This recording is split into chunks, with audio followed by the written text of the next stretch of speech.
Hello friend, you're welcome to yet another educative video on natural hair.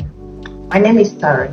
So today, just like the title says, I want to quickly discuss with you about split ends, what split ends are, ways that you can identify split ends in case you have, and of course measures, things that you can do to prevent split ends.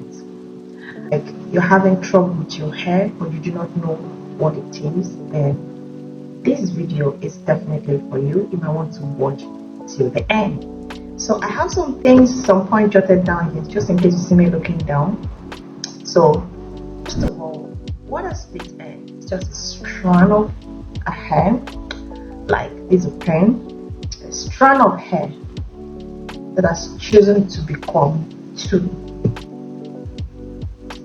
Can you see my hand? That is a Y shape kind of.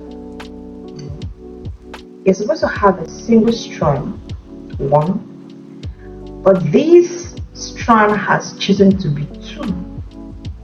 And of course, because there are so many other types of split ends, you can have a single strand that has generated up to 4, 5, 6 branches. Like I call them children, grandchildren, and of course great grandchildren. What a tragedy. Typically, grandchildren are supposed to be a blessing, but not when it comes to your natural hair. So I hope that is clear. A single strand that has chosen to be two, like a Y shape, or 3 or 4, or even 5 or 6, as the case may be. Is that clear? Good. Let's move on. Of course, I want to quickly add that split ends are as a result of ill practices that you have carried out previously against your hair. Before we talk about how to, treat split ends, let's quickly look at, some of the disastrous practices that you get engaged in that can result in split ends. Practices like heat styling. I haven't used any heat on my hair as far as I can remember. That's not to say that I am against those who use heat. You just want to reduce it to the minimal level. Like you don't get engaged in that practice at all times. Heat styling is one way that your hair can result in split ends. Excessive washing is also another.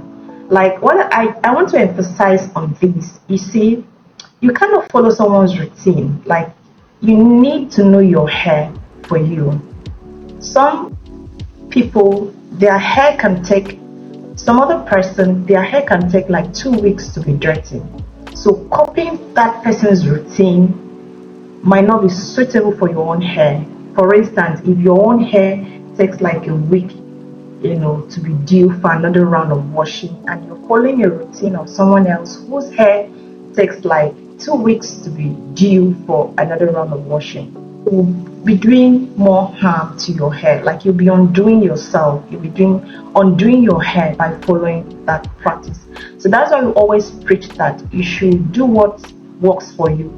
You want to look inward and examine your hair and know what your hair accepts and what it doesn't accept. So excessive washing is one of them, like washing your hair even when it is not due. It can land your hair with split ends. Another thing is dryness, like leaving the ends of your hair out at all times is just calling for dryness. If you're not flaunting your hair like once in a while, you want people to just know what your hair looks like, definitely might want to always tuck the ends in. Like what I have here, as soon as I'm done with this video, I'm going to tuck the ends away like so.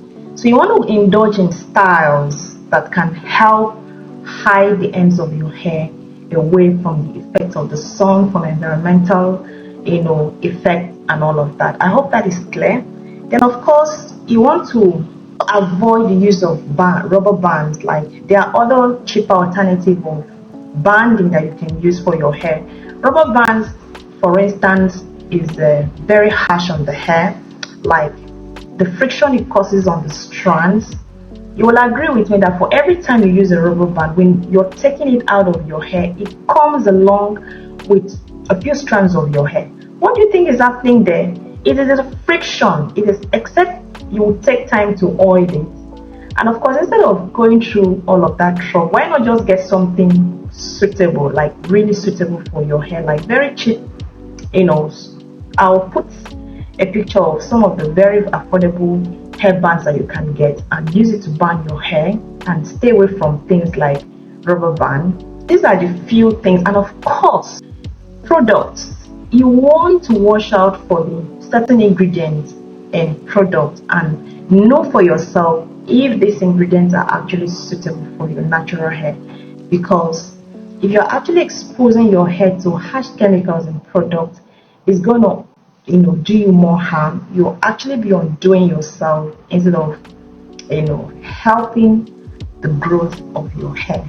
So I hope that is clear. Can we move on to how you can prevent split ends?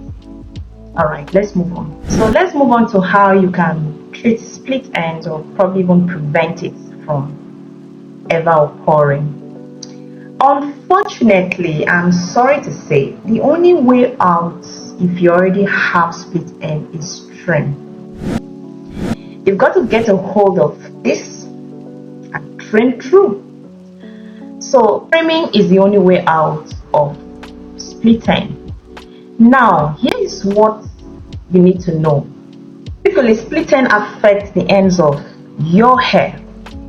So you don't just take the scissors and be like, I have split ends, so I need to trim. You need to examine your hair closely and see the extent of damage, because it doesn't just end at the tip. Because it's something that tears a strand of hair apart, it keeps ascending. So you want to examine the strands of your hair, the ends of your hair, and see the extent of damage. If it has gone from just the tip to somewhere here, that's the exact spot that you want to cut from.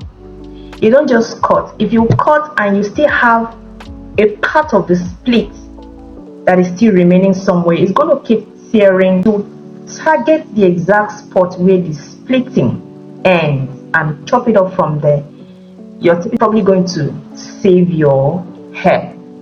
So I hope that explanation is clear. You examine the tip of your hair, the ends of your hair, and see the extent of damage. The further up it goes, the further you want to cut. Down it comes, the further down you can. That's the only way you can treat split end. And after that, you want to keep watching out to see if you've done a good job. If not, you might have to go around the circle and keep examining to see how well your hair is thriving after that. Of course, you know that it doesn't just end with a strand of hair. I use a strand of hair to do all of the demonstration, just so you are not confused. Okay, it can take up several, it can take up to 1/3 of the entire strands of your hair. It all depends on the extent of the damage. So you want to pay close attention to what is happening. If you cannot do that, you might want to consult a professional to help you do that. I'm sure they'll do a good job. But if you're like me, who is very selective with who handles my hair, I just feel safe handling my hair. So you pay close attention and see the extent of damage, how far up here it has come. That's where you want to trim. Is that okay? Is that clear? So just a recap of all that we've said. We've talked about split ends. That split end is just a strand of hair that has chosen to be two, that's chosen to take up children, grandchildren, and what have you.